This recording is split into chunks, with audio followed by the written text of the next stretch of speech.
soon to be United States Senator Mandela Barnes, and I can tell the energy of the people who are fired up to leave nothing to chance and make sure that we are victorious 11 days from now. Thank you for being part of that. It is not easy. I know right now it's not easy to find another hour, another evening.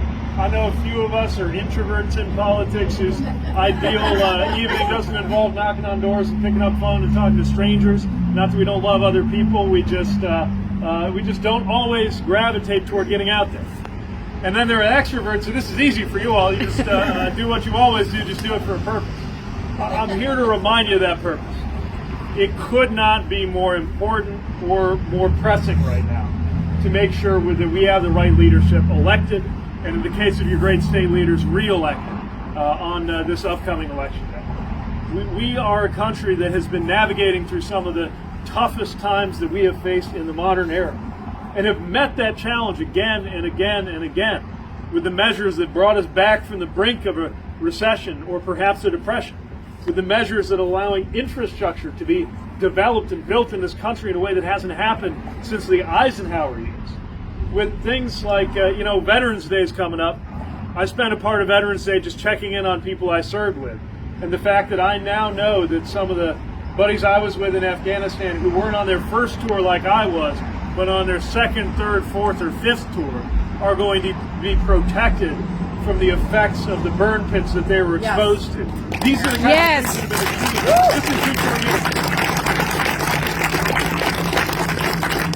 achieved. We cannot go back.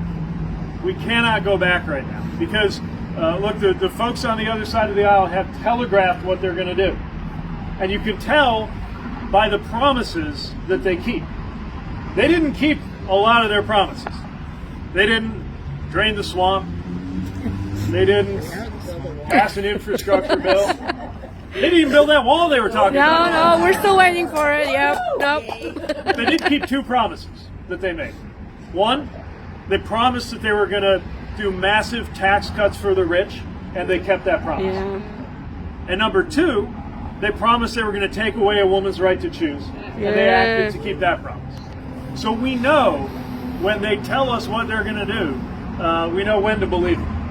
We also know that there's a better way represented by the better leadership that our side represents. And when I say our side, frankly, I don't just mean the true blue lifelong Democrats, but an awful lot of independents and an awful lot of what I like to call future former Republicans who agree with us that tax policy ought to favor the middle class and not the wealthiest and big corporations. Yeah.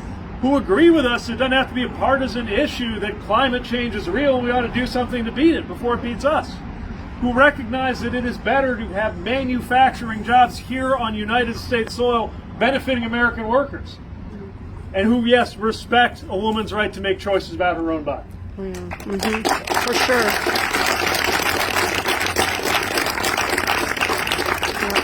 I can tell every one of you has a different set of why answers, why you're here, why you're part of this, why you're giving up your time and treasure and effort to be part of this campaign. Mine have to do with a lot of the things I just mentioned and a couple other really good reasons. A daughter and a son who were 14 months old dominate my life and remind me every day about how important the future is and how important the present is, because the marriage that allows my spouse and me to create a foundation for that family exists by the grace of the single vote on the U.S. Supreme Court. Yep. Just one example of why we're here. True.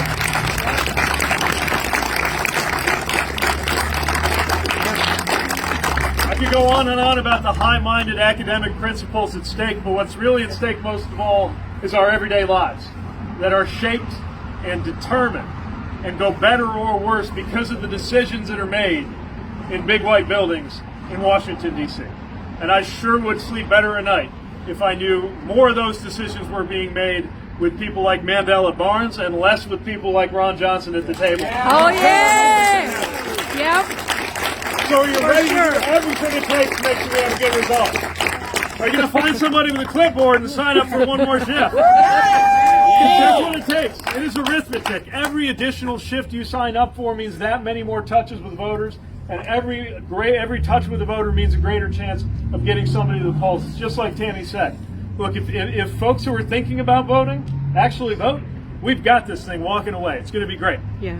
But that doesn't happen on its own. Folks already agree with us on policy after policy. But just because you win the argument doesn't mean you win the election. We need you to make sure we win the election, and I can tell you're going to do just that. So one more time, are you ready to do everything that it takes? Yes! We're going to do great. I'm going to be calling with congratulations here on Wednesday, and we're going to have lots to celebrate. Thanks Yes. for being here. Thank you.